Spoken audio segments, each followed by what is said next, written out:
উস্তাদ এবং উস্তাজা, আপনারা যেহেতু লাইভে পরামর্শ চেয়েছেন, সঠিক পরামর্শ দিব। আপনাদেরকে নিয়ে বর্তমান সোশ্যাল মিডিয়া তোলপাড় আলোচনা সমালোচনায়।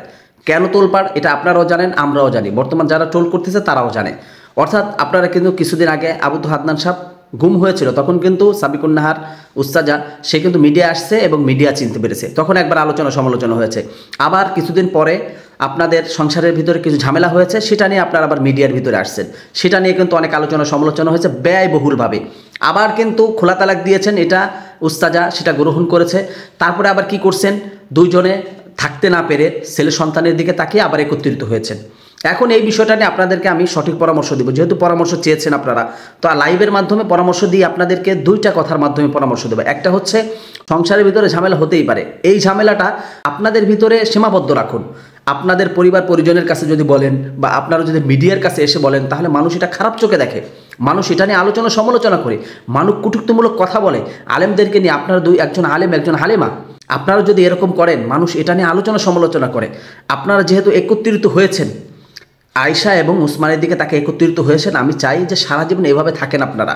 আল্লাহ পাক রব্বুল আলামিন আপনাদেরকে যতদিন বাঁচিয়ে রাখে এভাবে থাকেন, আপনারা যেন আর কোনো ঝগড়াঝাটি না হয়, আপনাদের ভিতরে যেন ঝগড়াঝাটি না করেন আপনারা, এটার দিকে খেয়াল রাখতে হবে। সেই ক্ষেত্রে আর একটা জিনিস খেয়াল রাখতে হবে, সংসারের ভিতরে টুকিটাকি ঝামেলা হতে পারে, ঝগড়াঝাটি হতে পারে, হয়তোবা অনেক সময় বেশি কথা বলা হতে পারে। সেই ক্ষেত্রে উস্তাজারে বলবো, আপনার পরিবার থেকে আপনি দূরে থাকবেন, এই বিষয়টা বলা থেকে, এই বিষয়টা আপনার পরিবারের কাছে আপনি বলবেন না।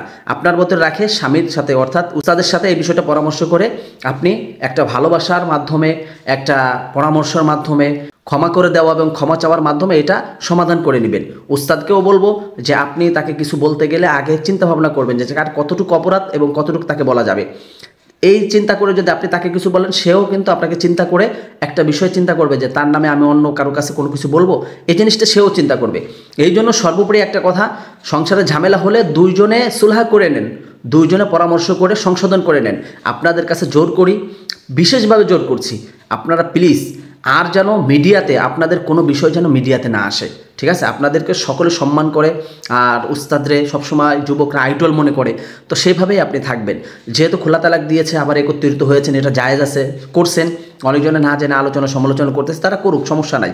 কিন্তু আপনারা একত্রিত যে হয়েছেন, আপনাদের কোনো বিষয় যেন আর সোশ্যাল মিডিয়ায় না আছে, এই পরামর্শ আপনাদেরকে আমি দিলাম। আমার পরামর্শ যদি আপনাদের ভালো লাগে, অবশ্যই মানার চেষ্টা করবেন ইনশাল্লাহ। আর যারা এই ভিডিওটি দেখছেন, অবশ্যই শেয়ার করে দিবেন। এবং আপনারা যারা আছেন পরিবার পরিজনের ভিতরে, স্বামী স্ত্রীর ভিতরে ঝগড়াঝাটি হতেই পারে, সেই ক্ষেত্রে যে একজন আর একজনের বিপক্ষে যে মিডিয়া আসবেন, পরিবার পরিজনের কাছে যে বলে একটা মানে আলোচনা সমালোচনায় আনতে হবে, বিষয়টা এরকম না। ঝামেলা হতে পারে, আবার দুইজনে সেটা সমাধান করে নিতে হবে, ঠিক আছে?